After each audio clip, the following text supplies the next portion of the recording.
Tyron Woodley disses Sean Strickland for not accepting Jake Paul's offer of $1 million to spar him.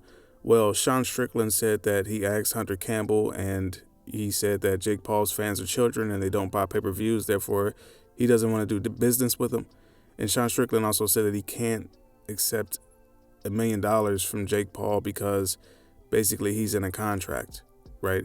And Tyron Woodley came out and basically dissed Sean Strickland saying this. Offered him $1 million. Why the fuck you ask Hunter? So right. So Sean Strickland went to Hunter, who's you ask your daddy if you can fight. UFC. You don't have to ask nobody if you can fight. Legally, they cannot stop him from sparring Jake Paul. Really? Jake Paul said he wanted to spar him. Sean Strickland is a hoe for asking Hunter. He a hoe for beating that dude up like that. Yeah. And he could have just went and took the fucking. I would have never asked him, can I go and spar somebody for $1 million? Very interesting stuff. Looks like we got some stuff cooking up between Tyron and Sean Strickland. Very unexpected. Merab swims pretty good. He took a video of him swimming, held his breath for like 30 plus seconds. Let's check it out. Okay, God bless America, let's go.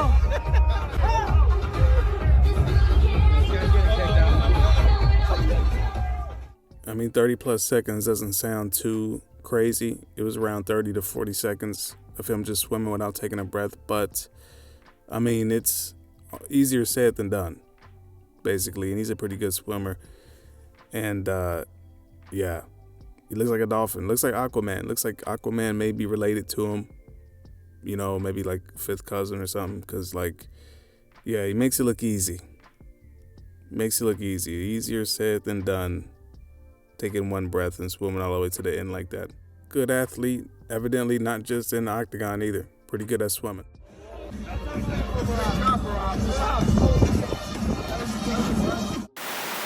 Alex Pereira sparring a woman, don't know her name, but let's check it out. Right, I'm not worried about the pressure. He's going to come up. And then as I'm coming up, the safety curve. Of course. Yep. Because that's why we keep that pressure right on that head. It's right here. Hold, right, try to come up.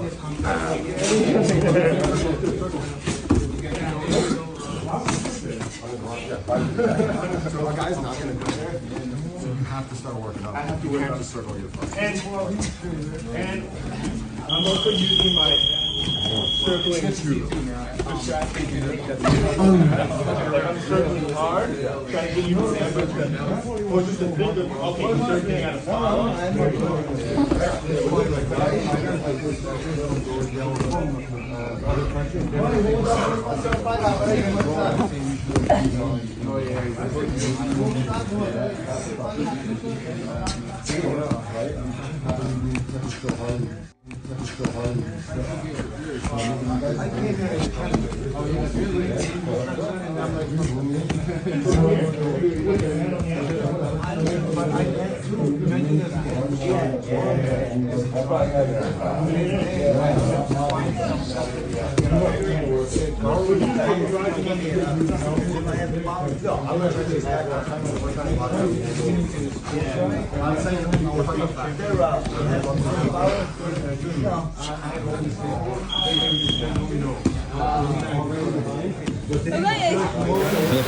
Dana White gets pissed at people coming out and saying that Israel Adesanya and Khamzat is a thing. He says some things on Instagram.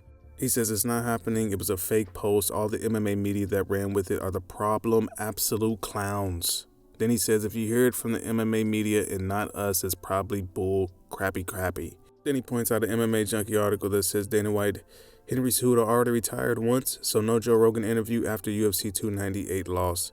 Then Dana White replied saying more POS clickbait. What I said was it was Merab's time for the mic. Huge win for him and Henry already retired. Effing media. Then he says Yahoo Sports also ran the fake Izzy versus Khamzat fight. Yahoo Sports ran a fake story. Yahoo Sports. That's how bad this is right now. Insanity. On Israel Adesanya's reaction video to teammate Alexander Volkanovski losing to Ilia, when the moment happened and the reactions were recorded, Dan Hooker could be seen smiling, which a lot of people pointed out and asked him why was he smiling. No. Man. And there you can see Dan Hooker smiling, and some people were like, yo, your teammate Volkanovski lost. Why in the hell are you smiling? Well, Dan Hooker answers the question by saying that how dumb this sport is. Volk, in my opinion, is the best to ever glove up. He's looking great, and from my understanding of the game plan, had begun to establish a skatency. Then he just gets caught. Disbelief, and then I thought, what a dumb sport we play, and laughed at myself. Another fan chimes in and says, you don't have to justify yourself to the internet, brother. It was just funny. Dan Hooker replied saying, yeah, I know, and 99.9% of never gets under my skin, but bro, I ride for my teammates to the death. If you have with my team, I run it straight. We have the payouts for UFC 298. This doesn't include pay-per-view percentages. Ilia got $350,000. Alexander Volkanovski got $750,000. Robert Whittaker $400,000. $100,000 win bonus in that. Paulo Costa $250,000. Ian Gary $110,000 with a $55,000 win bonus. Jeff Neal $108,000.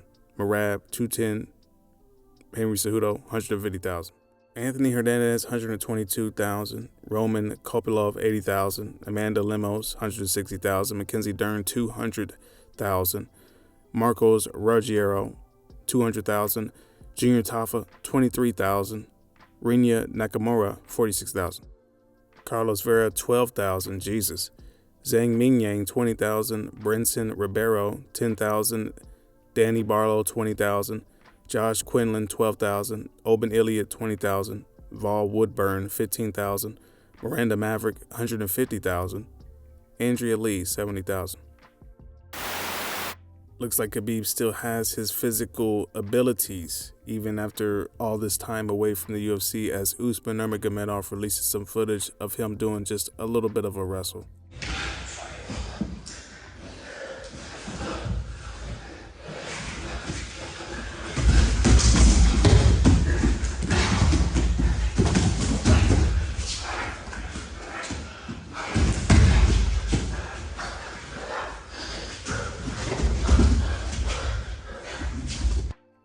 Not much, but something is better than nothing, right? And Khabib Nurmagomedov has a lot of fans that just love to see him do anything. I'm one of them. You know, I would love to see him come back, but that's a fairy tale in this reality, because it looks like he's never coming back to the UFC or fighting.